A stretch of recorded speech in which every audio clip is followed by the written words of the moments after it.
E aí galerinha, tudo bom? Meu nome é Leonardo, como vocês já sabem. Eu estou aqui hoje para a gente dar continuidade às nossas aulas sobre investigando esse movimento terraplanista, né?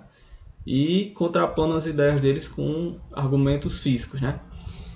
Nessa aula de hoje a gente vai ver o que os terraplanistas acham sobre a queda de corpos, tá?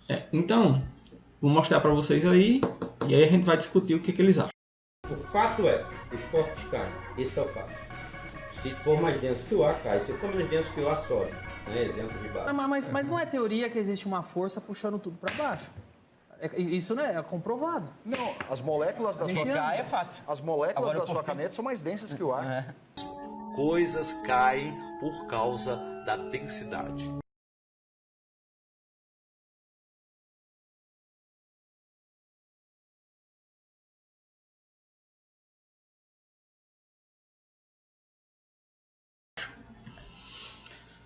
Basicamente, o que vocês viram é que eles têm essa ideia, né? Corpos mais densos caem e corpos menos densos flutuam.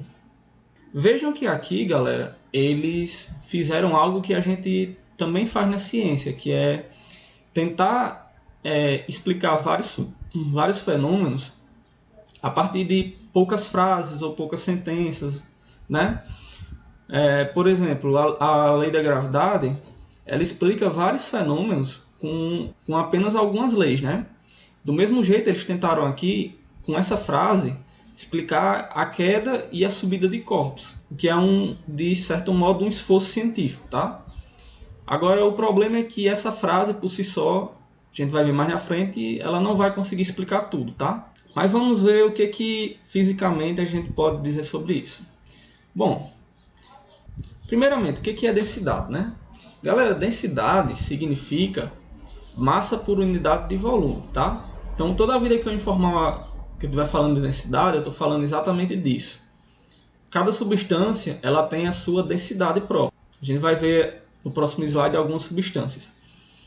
A gente pode calcular a densidade de qualquer corpo pegando a massa desse corpo e dividindo pelo volume, tá? Bem simples. Aqui a gente tem densidade de algumas substâncias. Por exemplo, a água, ela tem um valor próximo aqui, ó, de 1 grama por centímetro cúbico. O que isso quer dizer? Se lembra que densidade é massa por unidade de volume? A unidade de volume que a gente está falando é centímetro cúbico, tá?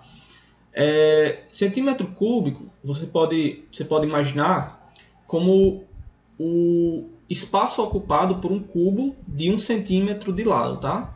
Ou seja, uma coisa bem pequena. E nesse volume, a gente tem aproximadamente 1 grama de água, tá? Agora veja, por exemplo, o caso do chumbo. Se eu pegar esses mesmos 1 centímetro de volume, eu vou ter uma coisa do tipo 11 vezes mais, ou seja, do que o valor da água. Ou seja, esse valor é 11 vezes maior do que o da água. Então vejam que densidade ele varia de substância para substância. Esse aqui tem muito mais massa por unidade de volume do que esse aqui, tá? Galera, quando a gente fala de queda de corpos, a gente tem que se lembrar que a gente está dentro de uma atmosfera. Nessa atmosfera a gente tem ar. E esse ar, ele é um fluido, tá? Do ponto de vista físico. Assim como líquidos também são fluidos. Então, quando a gente fala de fluidos e corpos dentro de fluidos, tá? A gente pode falar do princípio de Arquimedes, tá? Então, galera, a gente tem aqui um corpo que, por ele estar próximo da superfície da Terra, ele está totalmente imerso na atmosfera, certo? Que é um fluido. Então, por ele estar dentro da atmosfera, dentro de um fluido, além da força-peso, que é a força que puxa ele para baixo, nós vamos ter uma força de empuxo, tá? Dirigida para cima, ao contrário da força-peso. Essa força de empuxo, ela sempre surge quando você tem um corpo que ele está ou parcialmente ou totalmente dentro de um fluido, tá? E aqui a gente vem para o princípio de Arquimedes, que é onde a gente vai falar um pouco mais dessa força de empuxo, certo? Veja essa situação aqui, ó. Eu tenho um recipiente com água até essa altura aqui. Quando eu coloco parte de um corpo nele, esse volume que está dentro de água corresponde exatamente ao volume de água que subiu quando eu coloquei o corpo.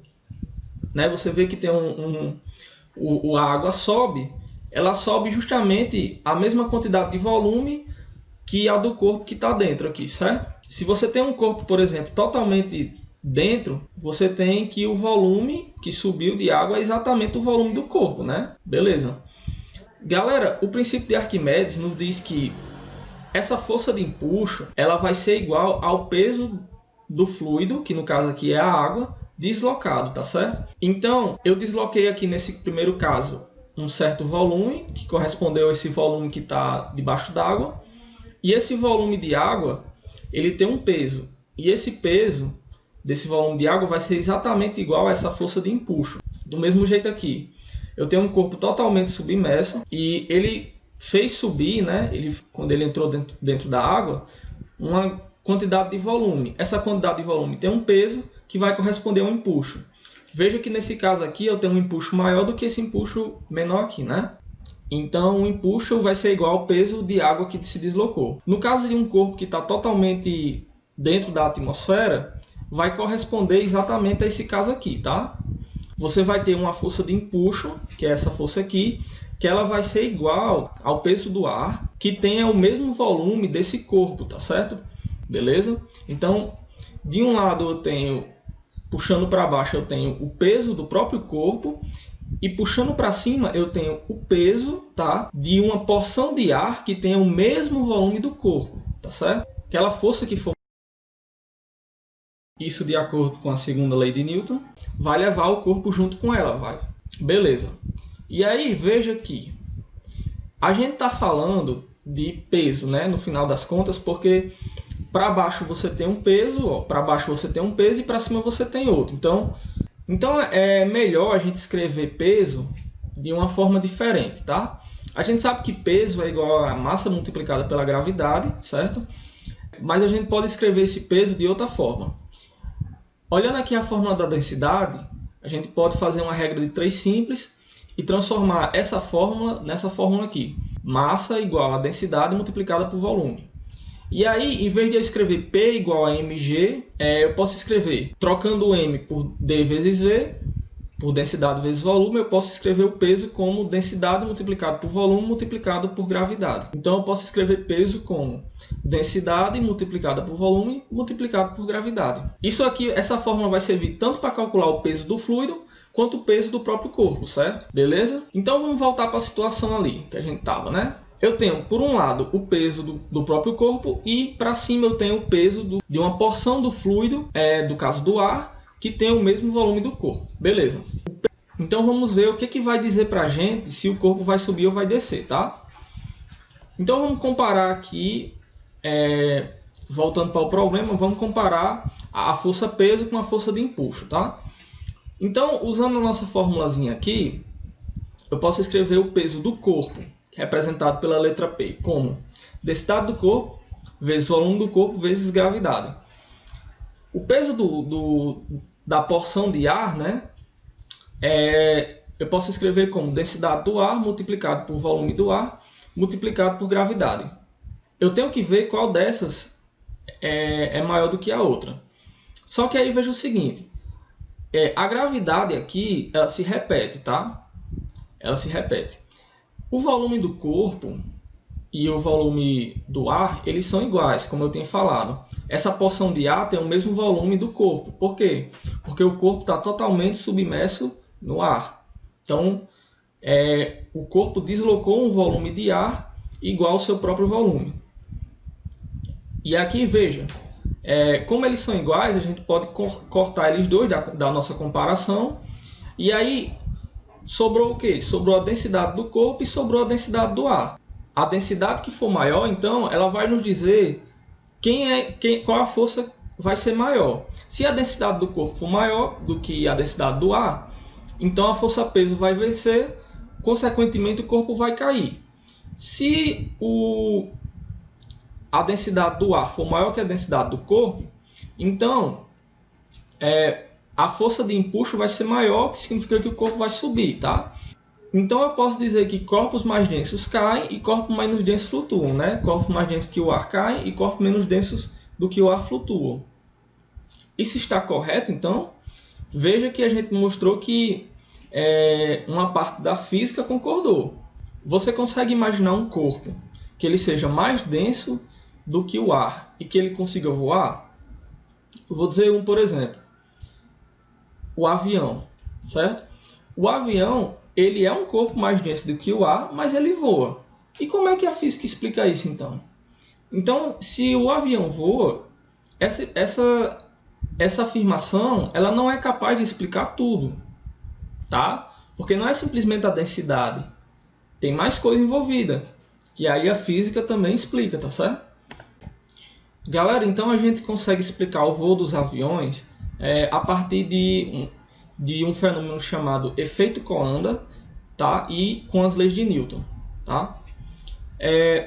Veja aqui é um exemplo de um corte da asa de um avião, certo? Imagina um avião de lado, isso aqui seria o formato da asa.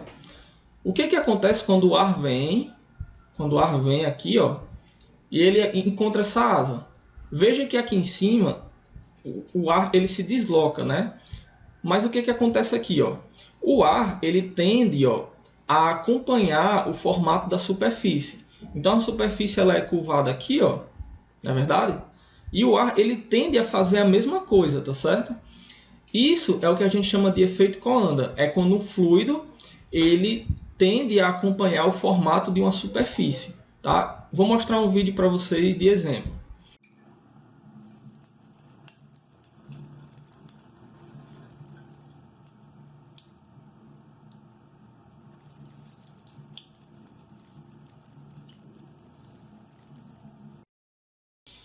Então vejam que nesse vídeo aí que eu mostrei, a água, quando ela desliza pela superfície da colher, ela tende a acompanhar o formato, né? Vocês veem que o filetezinho de água dá um desvio para o lado, quando não está mais em contato com a colher. Então isso é o efeito Coanda, né?